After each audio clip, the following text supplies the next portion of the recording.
Hey guys, Fast Eddie goes to the Philippines. 13A visa requirement, document requirement. This is something I completed when I first retired back in December. Gathered up all my documents, took them down to the consulate in San Francisco, and within 60 days, I had my passport back with a stamp in it. And be looking forward to turning all my paperwork in when I arrive in the Philippines first week of August and getting my permanent resident card there, or whatever, alien resident card, ACR card, or whatever they call that thing. So I just wanted to talk about a little bit about the documents that you have to put together for your packet for those that are applying here in the States. From what I've read, I think it's a different process if you're applying in the Philippines. I know the process in the Philippines, it gives you a 1 year probationary period once you're approved, and then you have to apply for the permanent one after that. Here, if you do it in the States, you're automatically given the permanent one time shot at it. So, so the visa requirements here is you got to have a legal proof of your relationship. That means your Philippine, the PSA for the being married. If you were married in the Philippines, you'll have that marriage certificate, that PSA. If you were married outside of the Philippines, you're supposed to report that marriage to the Filipino consulate, I believe it is, and a report of marriage. So you need a copy of your ROM if you were born outside of the Philippines, if you were married outside of the Philippines, excuse me. You need a PSA birth certificate of a Filipino citizen. So in order to get the 13A visa, you have to be married to a Filipino citizen. So you're going to need that person's birth certificate as well. Uh, you're going to need a petition letter from your Filipino spouse. They need to write a letter saying they're supporting you in getting the 13A visa. Your passport, your U.S. passport, has to be valid for 6 months.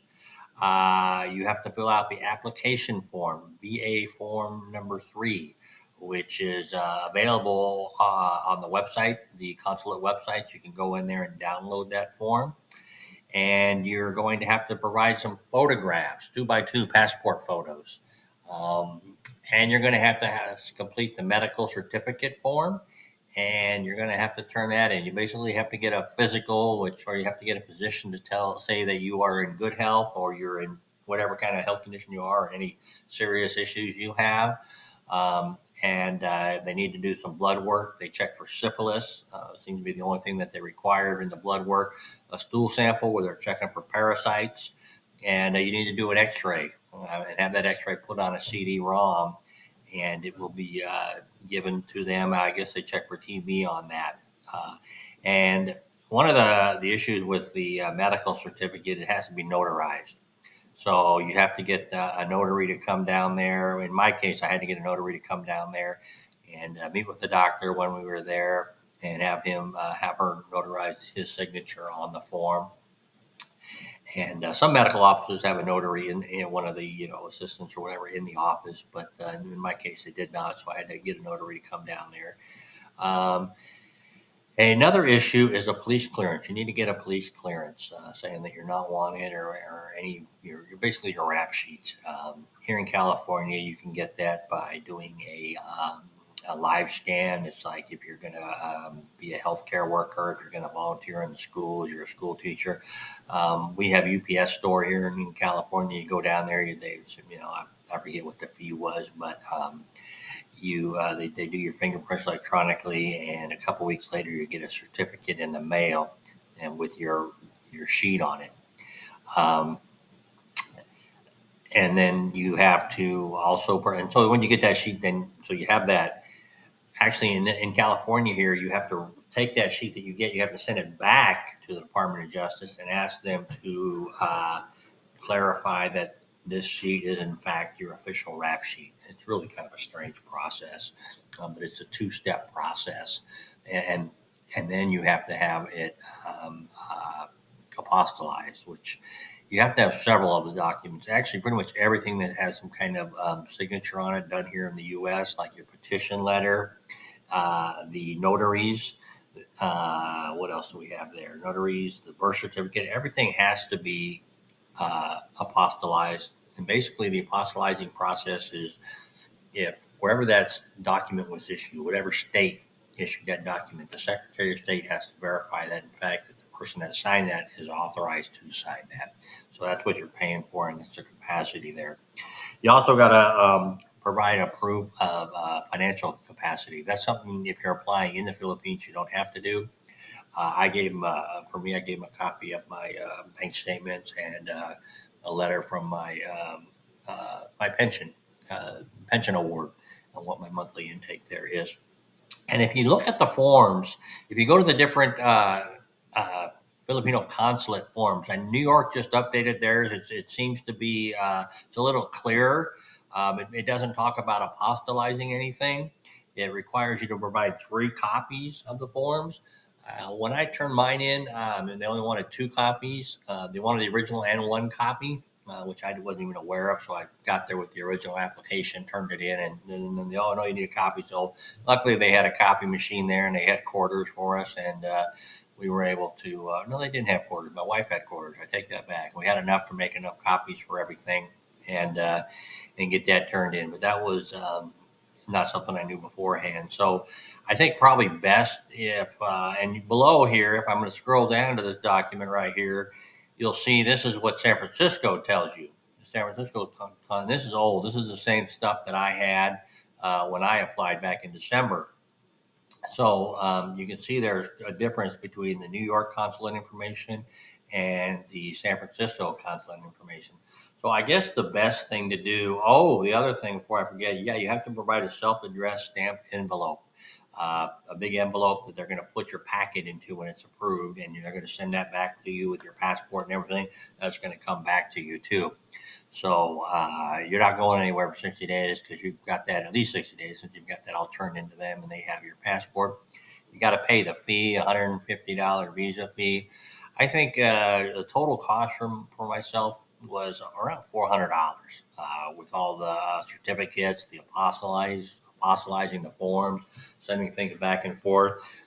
In my case, where I was born in New York, Brooklyn, New York, and they you had a 3-step process to get the birth certificate. I had to get it notarized at each level before the state would stamp it as apostolized.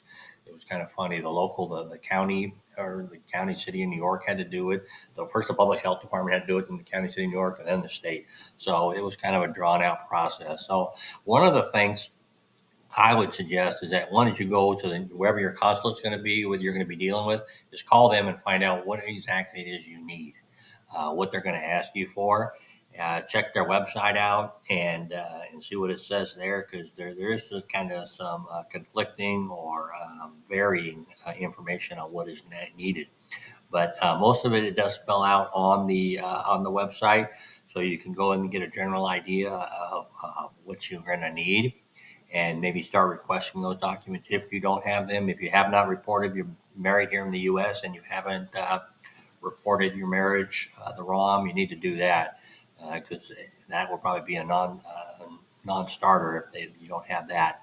Uh, and then if your wife needs to get a copy of the birth certificate from the Philippines, or your husband needs to get a copy of it, you need to do that. And just start planning, I guess, is kind of where you need to be if you're going to be applying for the 13A, to pull everything together. You don't want to get the police clearance or the medical done until it's only good for a 6-month window. So you want to make sure you have all your ducks in a row before you go out and spend the money or time getting those things together, and then and not be able to turn them in because your 6-month window passed because you don't have anything else. And one of the things, the other one, the San Francisco consulate asked for was a flight itinerary, just when you're coming and going to the Philippines. And it was kind of, I just went on and just put up, like a whatever, a Expedia or whatever, one of the, any of the airlines. I just printed up a flight and just gave it to them because I really wasn't sure when we were going to go, and that seemed to be acceptable to them. I don't know if that's looking at how quickly they need to process your paperwork or not. But the other thing the New York one asked for is a interview. They said they'll notify you, and they will tell you, where is it here? The visa officer will email the applicant on the schedule for personal appearance and interview of both husband and wife once the application has been evaluated. The application they're referring to is the FA form number 3. That is, you could download that on the website as well. And that interview, we did not do an interview. My wife and I went down to the consulate. We turned it in, and that was it. Next thing, within 60 days, I had it back in the mail. So there was no interview for us. And the other kind of thing that this is kind of unusual. Not if you've been to the Philippines and you've done your tourist visa, and you'll get this. But you go down there to this is the San Francisco consulate. We made our photocopies. We turned everything into the guy, and you pay him. I think we paid in cash.